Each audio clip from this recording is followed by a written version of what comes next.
gentlemen, please welcome back to the stage Chris Clark. Joining Chris is Representative Rick Allen and Representative Rich McCormick.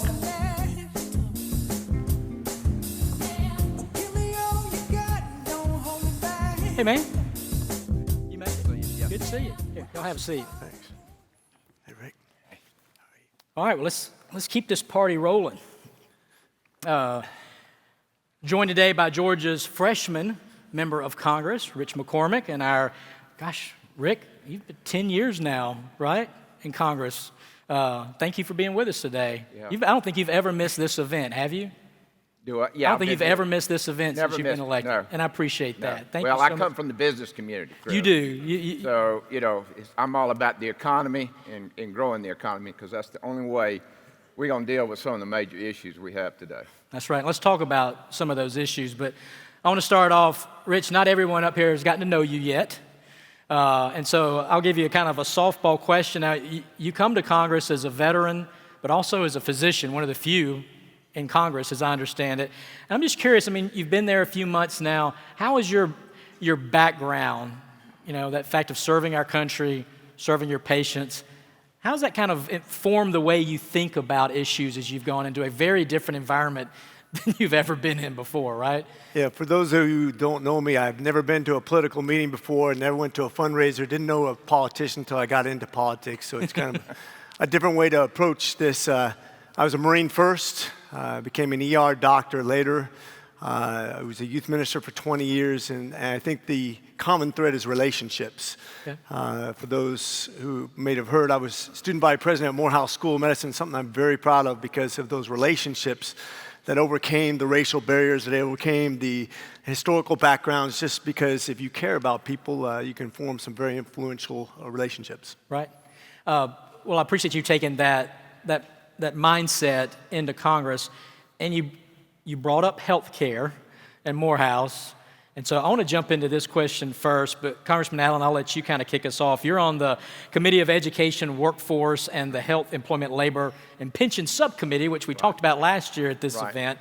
And my chairman, Neil Pruitt, would be upset if I didn't ask a question about health care workforce, right? Yeah. It's a crisis. Right now in Georgia, there are 50,000 open health care jobs. In 24 months, we expect that number to be 68,000. By 2030, we'd expect that number to be 108,000 job openings. And I know that we've done a lot of work in the state of Georgia on this, but I'm curious from the federal level, what can we expect or how are you? Because this is not just a Georgia issue, right? This is a national issue.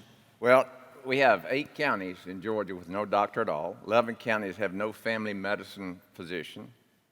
37 counties have no internist. 63 counties have no pediatrician. Wow. 75 counties have no OBGYN services. 78 counties have no general surgeon. So what we're doing about is on the state level. Augusta University, our state medical school, which produces the largest number of nurses and nursing providers and of course a large number of the physicians. And Dr. Brooks Keel testified before our Energy and Commerce Committee about this some time ago. But to provide free tuition for those physicians that will go and practice in these counties that are in such dire need of medical services. I think that's an excellent incentive. A physician today is going to probably not start working until they're 30 years old if they go into specialties. And they're going to accumulate $200,000 to $300,000 in student loan debt. Mm-hmm. And that's just very difficult to overcome. But I'm just real proud of Augusta University for what they're doing. Now, on the federal level, what we have to do, obviously, education workforce, it covers ERISA, mm-hmm. which is employer-sponsored health care. We cover about 160 million lives currently under that law. What I want to do with ERISA, and we actually passed this out of the Education and Workforce Committee, is I want to privatize ERISA. I want to give ERISA the same variances that the unions got, the waivers that the unions got, and that the faith community got. Provide those waivers to ERISA. And I also want to include self-employed people in that program. If we do that, we will create a private health care system in this country, which we don't have. The government makes every decision on health care, folks, in this country today. We have to have a private system to compete, a totally private system to compete. Right. If we do that, you will have people that want to go into health care.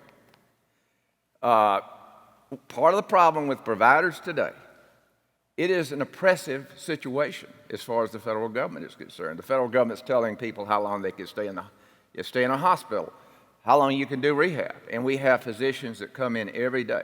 And if you have to have a procedure, they have to call and get permission from HHS right. to do the procedure.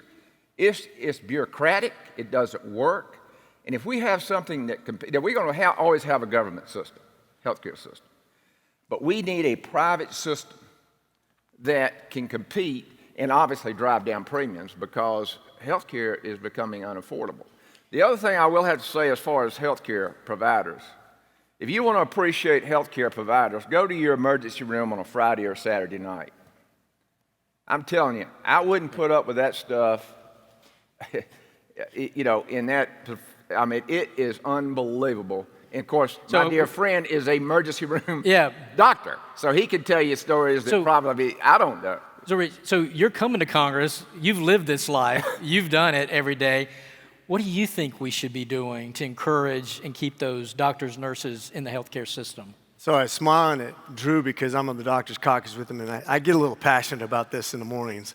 I guess we got two of the doctor's caucus, right? They've literally told me to stop drinking so much coffee in the morning because I get so excited about this. The whole reason I got into politics was going down to the Capitol here in Georgia and talking about the surprise billing. I remember actually imploring my fellow physicians to take off their white coats and act like Marines and go talk to the governor about some things I was really concerned about at the time because I felt like my own party wasn't doing a service for health care. That's what got me involved, and since being up there, I realized how big the problem really is. You consider that the biggest spending item in government is health care. 26% of the national budget is consumed by health care, and it's the fastest growing portion of spending in health care. And it doesn't have its own committee. Every state has its own committee, but the national government has 4 subcommittees that don't always do a great job of communicating with each other. Just to give you an idea how much we spend on our health care, $2.5 trillion just in the national budget. That's the equivalent of a larger budget than the GDP of India, a nation of 1.47 billion people. If you combine the private sector amount of spending we spend on healthcare, you'd have a GDP about the size of the 3rd largest nation in the world. That's just our healthcare expense. We've gone from 25% of all healthcare spending being administrative to about 40%. There's a tremendous glut of waste, and a lot of it comes from the regulation that we, the government, have put on healthcare, just like you've seen in your businesses. Probably the second leading cost of all businesses is your healthcare expenditures. This is something that if we don't address right away, and it's not just a matter of healthcare worker shortage, because we can grow the schools very rapidly. We have a ton of people that still want to be doctors. It's a very prestigious profession. I've loved it. My last ER shift was December 28th. Saw 20 patients, 3 of them critical, intubated one of them. I love medicine, and it is a great profession. The problem is if we make it burdensome, if we don't reward the people for working those weekend shifts, those night shifts, those holiday shifts, if we don't encourage people to go into it for the right reason and actually make the system efficient so where you're not consuming the bigger part of your income in healthcare, we're going to have a fatal problem in America, not just in the healthcare system, but in the economy as a whole. So we have a lot to address. I didn't realize how complex it was with the pharmaceuticals, the insurance companies, the hospital system, the PBMs, the GPOs, and the healthcare industry, all in this one huge amount of people consuming a huge amount of money. This is a complex issue that needs to be addressed by a committee by itself. I thought somebody started to applaud over there, but then they stopped themselves. I think next year maybe we have you and Drew, and I'll get a doctor up here to facilitate this, and we'll continue this conversation. And we could go about this all day, but I want to jump at a couple of other issues in the time that we've got left. We talked a little bit about cybersecurity and those efforts. Rich, you're on the Armed Service Commission, and very important for the state of Georgia, obviously, but specifically you're on the Cyber, IT, and Innovation Subcommittee, and you've worked on a piece of legislation called the Cloud AI Act, which should protect our critical infrastructure and protect against cyber attacks. Can you talk about that a little bit? Give us the high-level flyover. So let me worry you a little bit. First of all, putting a Marine who eats crayons in charge of anything with AI is really concerning to begin with. But China has already said that they want to be the leaders in AI. They've already said that they want to take over Taiwan. They've literally advertised this, whether that happens in 2 months or 2 years or whenever it happens. They're one of the largest militaries in the world, and it's going to be the largest within the next 5 years, we assume. Think of this, even with the CHIPS Act, 100% of all AI chips right now are produced in Taiwan. The same place they said they're going to take. If they take over Taiwan, we're certainly going to embargo them, which means that we will have no access to AI chips during a critical time where AI is the leading technology. It is the leading industry into the future. It is the way we're going to develop everything. And if they take that island, we will literally be cutting our nose off to spite our face by embargoing against them. And we have not even started a plant here in America. I know AMD and a few other companies are talking about it, but it takes at least 18 to 24 months to build a company. Meanwhile, we didn't do a good job of protecting our secrets from China. We bring people over here from foreign national governments that aren't necessarily friendly, and then send them right back to their country with leading edge technology from places like Georgia Tech. We have to be smarter the way we approach this. We have to be visionary rather than reactionary. That's one of the problems we have in the government. We see a problem coming, but we didn't prepare for it. These challenges are obvious, and I think if we were smart, we start building a plant right now for that inevitability where we're going to be short on AI chips and that technology that we need to protect. Rick, you've got Fort Eisenhower and the Cyber Command and all of Augusta. Give us your thoughts and insights into this issue. Well, it's a new frontier in warfare. Yeah. For sure. You know, I can't tell you a lot about it because it's classified, but it is. You could tell us, but you'd have to tell us on that. Yeah, it's amazing what our military is doing. We have upped our game. Obviously, that was the reason for moving it to Fort Gordon. And I'm telling you, we have enormous capabilities. We have enormous weaponry. Unfortunately, our adversaries have the same abilities. And we're in an arms race and a technology race, of course, Rich just said, as far as AI is concerned. You know, we've got problems now. We need more spectrum. You know, to deliver 5G, we need to lead the world in 5G. And obviously, the competition there is China. Now, why do we need to do that?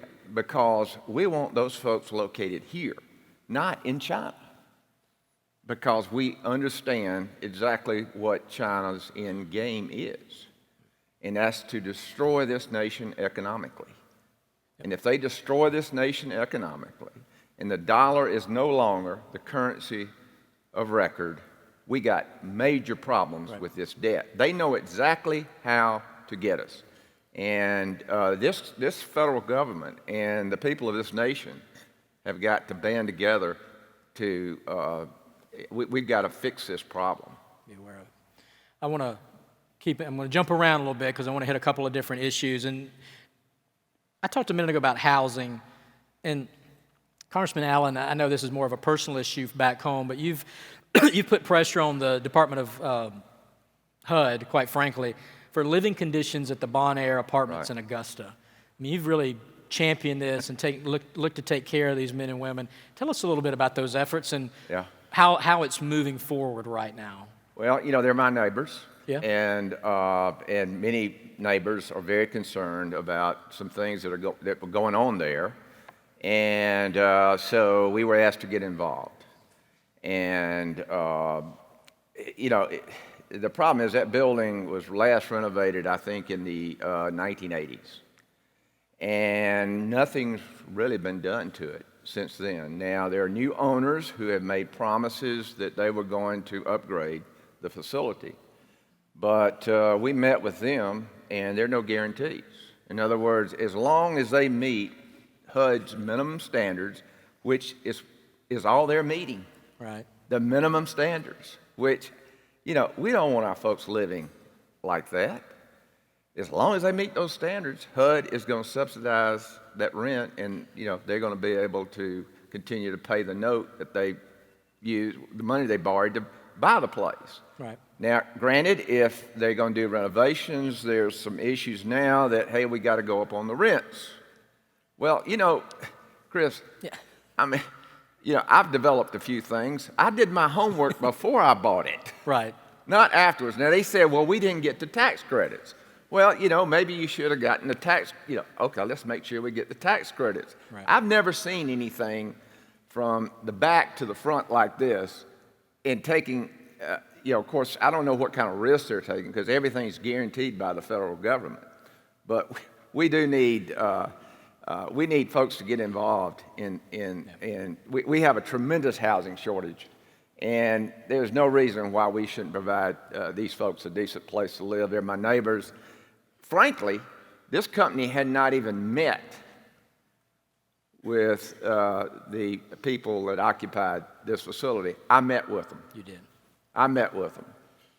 And, it was sad. So, I don't know. We've got to fix that problem. Well, I appreciate you working on that. A lot of times we think about the work that you guys do, and it's at the federal level, and it's global, right? And it's big. It's in your backyard, and people that are just trying to have a great place to live and a safe place. Want to help Thank your you. neighbor. That's right. Yeah. Congressman, we'll come back to you. Go back to defense authorization a minute ago. I meant to ask you this before. So the House passed the NDAA.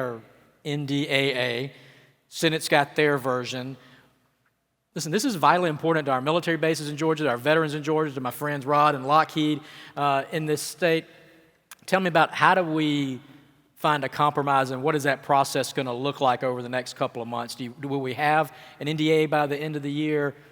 What do you see? Yeah, I think that's one of the things we are going to definitely accomplish. Matter of fact, I think we have a pretty good chance of passing a budget the correct way, going through the different committees, doing the appropriations, actually getting it over to the Senate and bring it back. We may need a continuing resolution, but this might be the first time in several decades that we actually passed a budget the way it was intended to be passed.